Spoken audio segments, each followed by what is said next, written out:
welcome back for another video. Today I am resting. It is a day of rest. It is a Monday. Monday, usually I should be training push. Now, here's the thing, I'm deloading for the first time in 7 months, which is quite a while to go without training. And I've had a few conversations. A few people have been like, "What?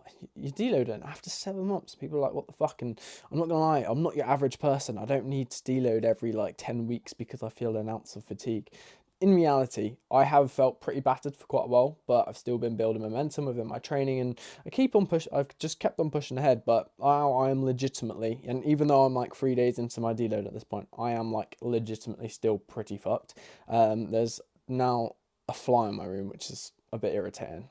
There's actually somehow two. I don't know. They've literally just spawned in. I'm gonna kill those after I film this video. But if they annoy me too much, you might see me actually like snipe one just randomly throughout this video. But anyway, um, I'm currently deloading. Obviously, this is pretty much the start of my gaining phase, obviously, which is really fucking cool. The next like 12 months or so of pushing up are going to be really exciting, and I am beyond excited to start growing. But I am taking off another 3 days, so I have a full week off training.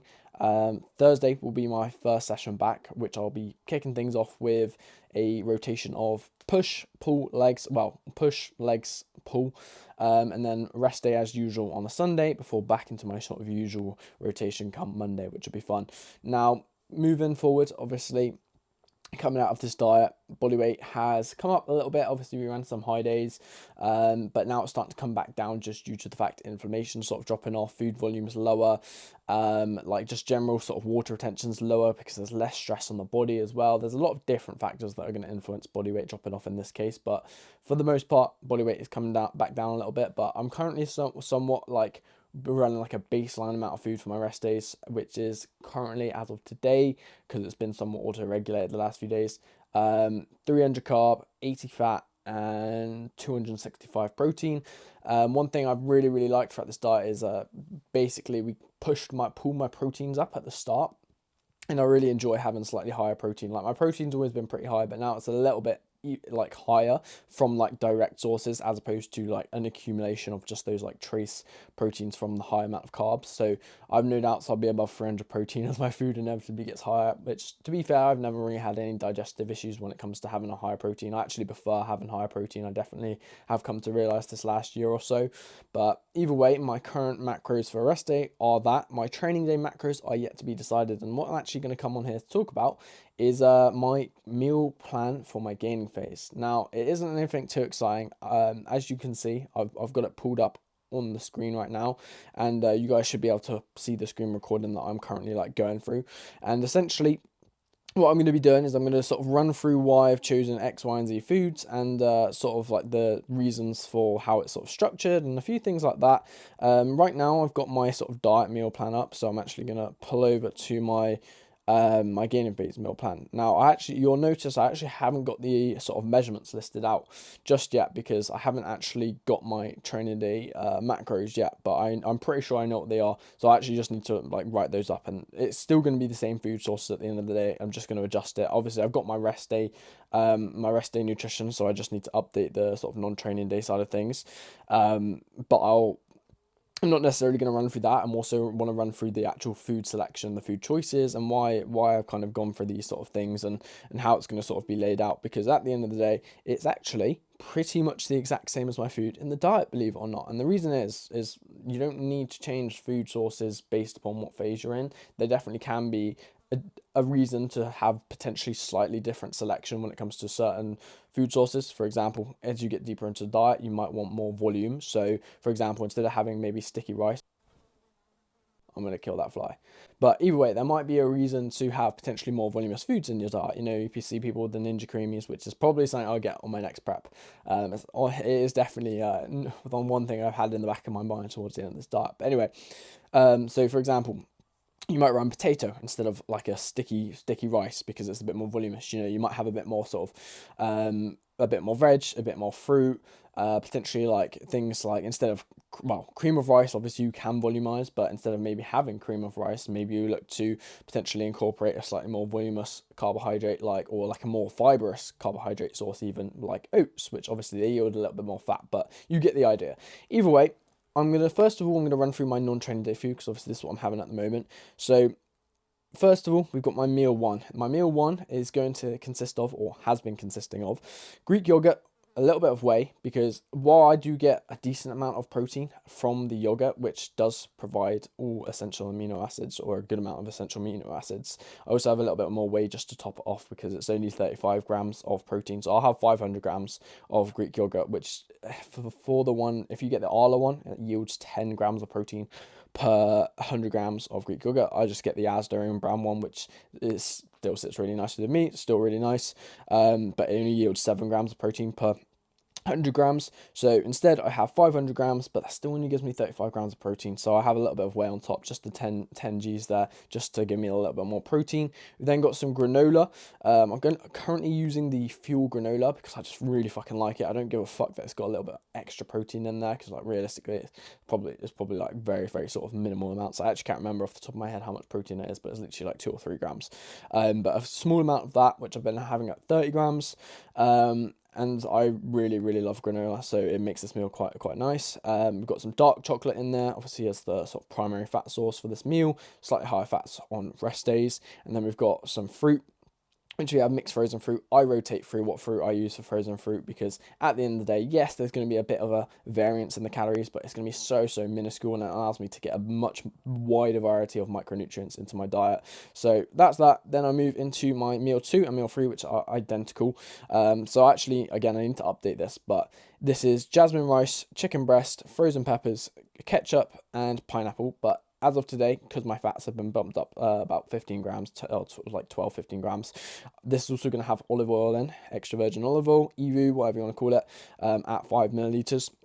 The rest of the stats for this meal are currently looking like I think I have 45 grams of raw weight jasmine rice, 200 grams of raw weight chicken breast, 100 grams of frozen peppers, 30 grams of ketchup, and 50 grams of pineapple, and then it's 5 mils of olive oil because I've updated it on MyFitnessPal. And then we move into meal 3, which is identical to meal 2. I love my chicken and rice, as you can see. Then meal 4, which is actually in reality most of the time meal 5. I usually have my oats, which is my meal 5, actually as my meal 4 or earlier in the day, mate. That was very slow. But either way, I'm going to kill them. As soon as this video is done, I'm going to literally run around my room hunting those down. But either way, meal 4, I've been having 5% beef mince, which is something that I think probably won't stay as I get deeper into my gaining phase. One thing I noticed last time is, and this is the same with Greek yogurt actually, to be fair, I do notice as my food inevitably gets higher, I do struggle to digest the red meat or the beef mince a little bit, so I ended up taking it out last time and replacing it with chicken. Obviously, I've already got 2 chicken meals on my rest days at the moment, so this will probably just become like whey, and I'll have like 2 whey meals or potentially fish. I really like white fish and tuna, so we'll just kind of see how that one goes. Hashtag mercury poisoning. And likewise with the Greek yogurt, if it gets to the point where that dairy's not sitting too well, because again, like it does sometimes do that. Even in my diet, like there are a few times where I did notice it didn't quite sit as well as it like could have. And I'm not saying it sat badly necessarily, it just didn't feel like it digested as most or almost as efficiently as most of my other meals sort of do. But at the moment, it's sitting really, really well, so I'm going to keep it in for as long as I can. If I have to take it out, because I do really enjoy that meal, I will do so, because again, like, it's all good enjoying your food and having great food, but if you're not digesting it well, you're not going to be utilizing that food for fuel, or even for recovery very, very well. So that's that. Then we got pasta. Again, like, this probably will end up, like, this meal probably see actually quite a bit of rotation, even just from, like, not just the protein source, if, for example, red meat starts to sit poorly, but also, like, the current situation. I'm using pasta at the moment because the actual amount of like carbohydrates isn't that high. As it gets higher, I'll probably switch to potato, or potentially rice, depending on how I sort of feel, or even maybe like some sourdough buns and make burgers, for example. But either way, I'll probably like rotate that as I get deeper into this phase, because I do like to rotate my rest day food on a bit more of a frequent basis, or like play around with things and have a bit more sort of variety in there, just because again, it's like rest day food, it kind of breaks up the week for me, and I like having that level of like flexibility generally, because I'm not someone who has like tons and tons of off-plan meals. It's definitely something this off season I'm actually going to try and have a more macro matched off plan meals, because I want to show you guys, it's actually going to be a YouTube video probably quite soon, as a macro matched off plan, because I'm going to show you how to do that. But I want my food to be a bit higher so I can actually have a bit more fun with it. The plan basically is I'm going to macro match like a takeaway of some kind, so for example like a Five Guys or something like that, and I'll fit it perfectly into my macros, because it's very easy to do, and I think a lot of people overcomplicate it, and it gives you that variety without necessarily taking you completely off track, which I really like personally. And I can also pick foods I know are going to digest well. Then we've got some tomato slash basil sauce, which is literally just in there to give the beef a bit more flavour. I don't really mind it plain, but when I have a pasta, it kind of turns it into like a more so like an Italian style dish. And then I've got some mixed veg with it, which I've been having at 100 grams. And then I have Parmesan cheese, which is actually listed at 30 grams. But to be honest, I usually just do 20 to 25 grams, because I actually find like 30 grams is like a fucking. I love Parmesan cheese, but that's a lot of cheese. And believe it or not, that cheese actually sits well, which is interesting. But either way, then we got my final meal on the rest day, which is literally just some oats and some blueberries and dark chocolate. We've got whey. This is in at, oh, I've actually messed up earlier. The dark chocolate in that meal one is now 30 grams, not 20 grams. I don't know if I touched upon that. I don't even know if I touched upon the measurements for the first meal, but either way, it's now 30 grams as of today for some extra fats.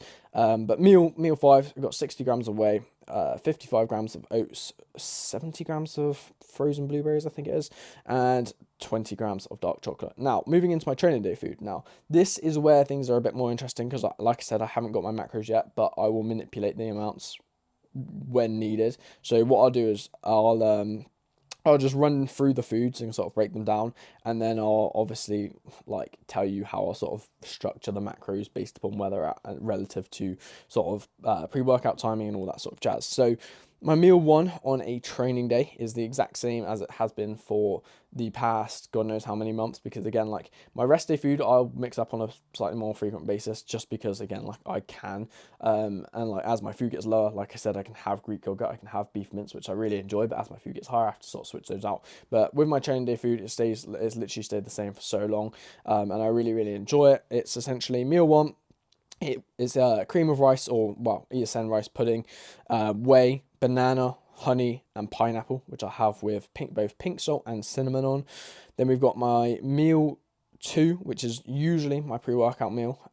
So we've got my chicken, we've got chicken breast, we've got jasmine rice, chili jam, dark chocolate, and dates. As food gets higher, we'll probably look to bring in like a bagel or crumpets and jam, or potentially just more dates, because who doesn't fucking love dates? I try and incorporate generally fruit or veg with each meal, just to help with digestion and also just general micronutrient intake throughout the day.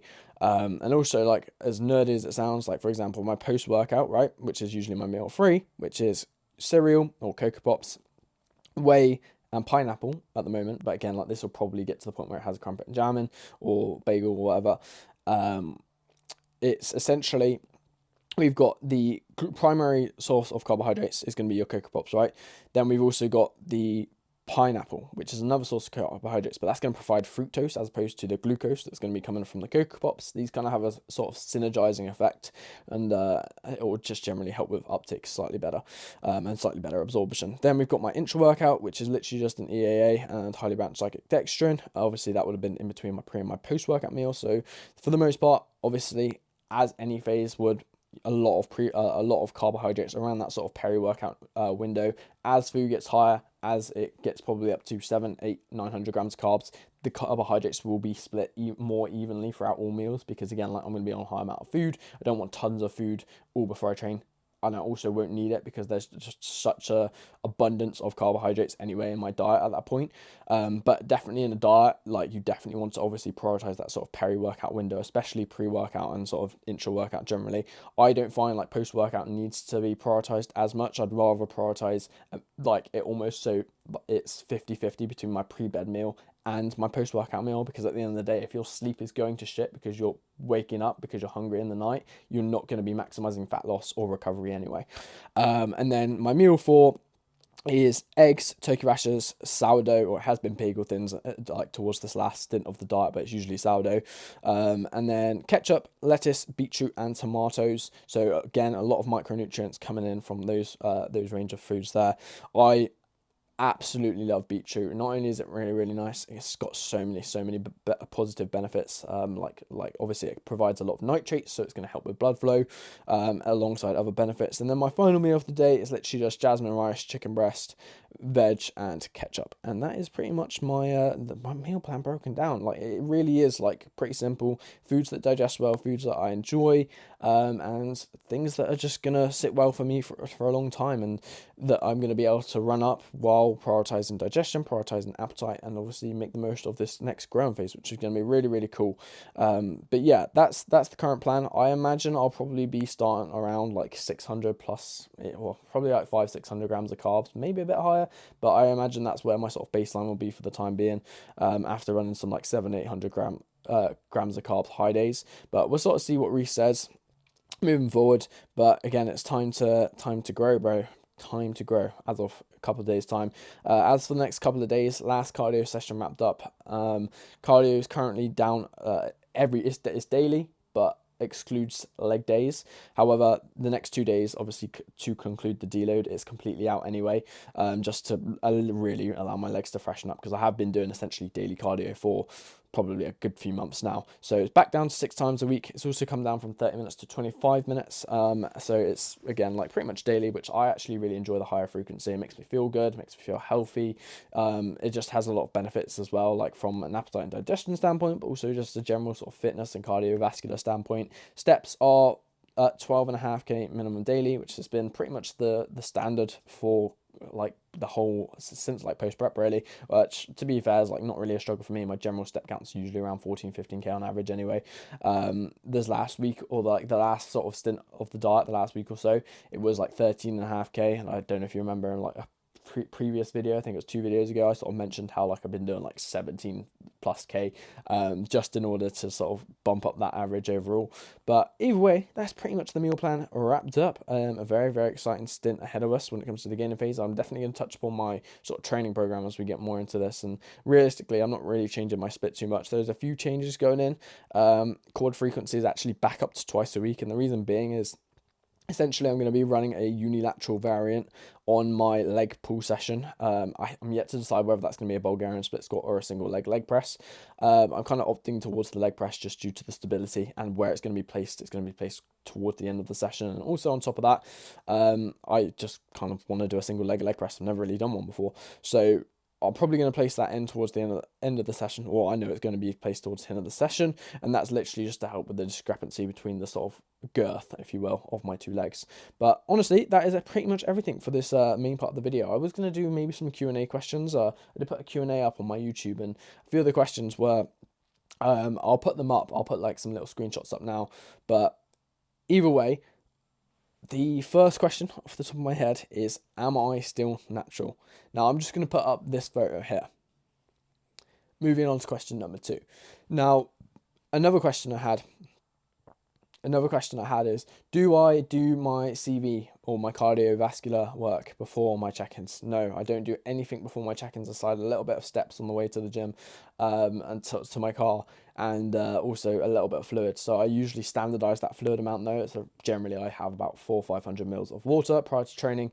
I literally get up, make my like HydroFlow, and creatine, whatever, literally walk out to my car, drive to the gym, take my check-in shots, do a few rounds of posing, whatever, and then I do my cardio. I won't do my cardio prior to doing my check-in shot, because ideally you want your check-in shot to be fasted in a sort of standardized environment and state. So doing cardio before that, giving blood flow to the legs, I don't want to do that. I want my legs to look flat. I want all the detail to be there. Obviously, if there's a good amount of blood flow in the legs, that detail's going to fade. So that was question number 2. Question 3 off the top of my head was, what are your plans for next off season?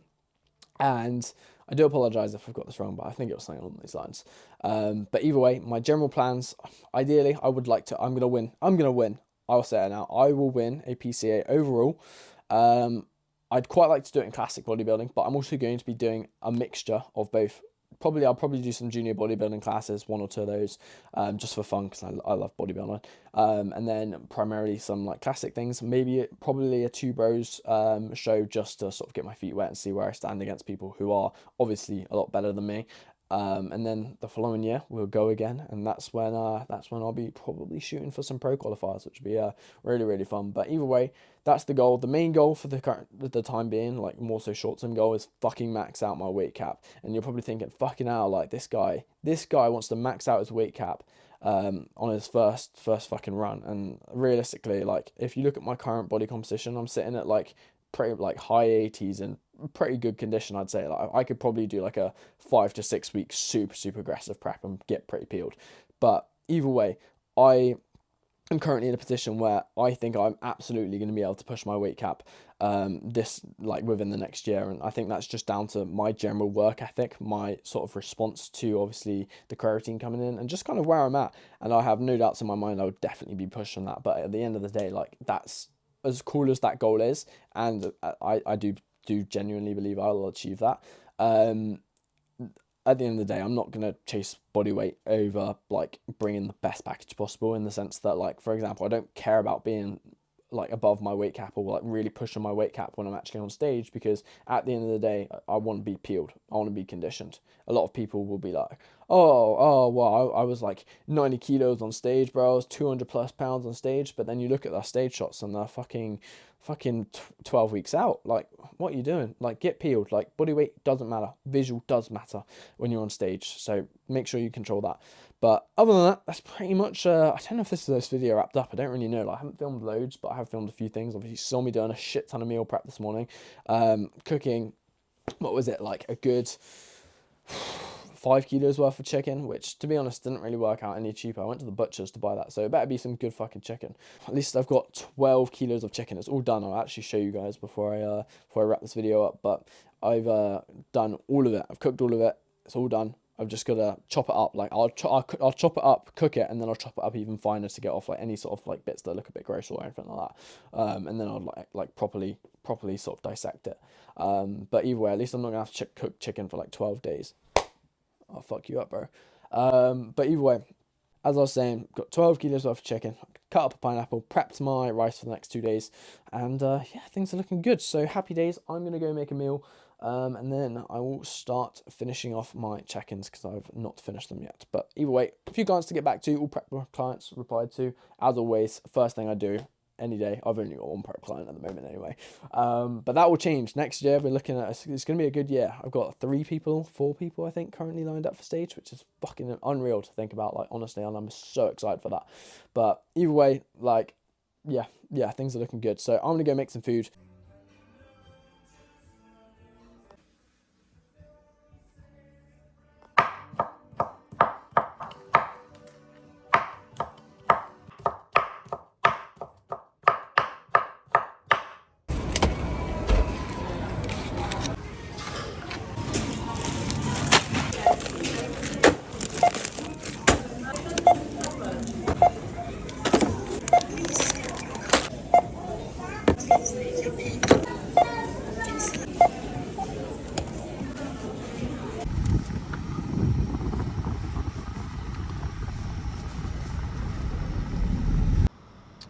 Yes, hello guys. So to conclude the video, final thoughts on the new meal plan.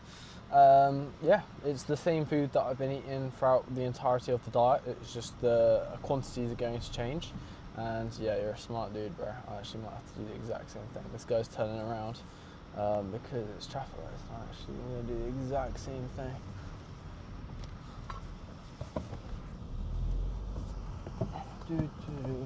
Cheers, bro.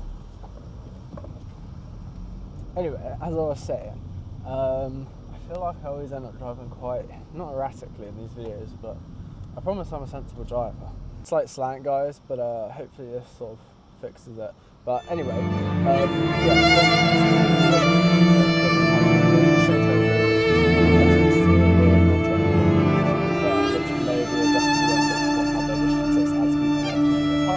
but for the most part, just doing what I already do and enjoying the process of doing it. As you can see, I picked up a few bits from Asda. I also got some kimchi because I'm actually going to try that as some veg later on, just because I always wanted to try it. But either way, I'm going to have that as my veg for this next meal.